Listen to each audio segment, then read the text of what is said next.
अस्सलाम वालेकुम जी दोस्तों। जब बारिशें हो रही हों तो कॉटन को आप कौन-कौन सी खादें दे सकते हैं?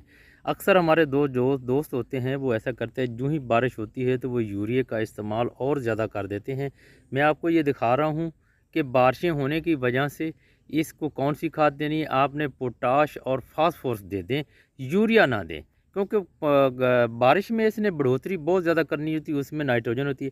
यहाँ तक तो थी बारिश से पहले, यहाँ तक ये देख लें, यहाँ तक इसने फ्रूटिंग और इसके साथ शाखें निकल रही थी और इस किस्म का पौधा चल रहा था। जब बारिशें हुई हैं, बगैर खाद इसको कोई खाद नहीं दी गई, तो इस पौधे की रंगत देखें, ये शूट हो गया है, ये ऊपर चलने लगा है, इसके साथ शाख नहीं, इसने फल बहुत, अब ये फल उठा रहा है इस तरीके से।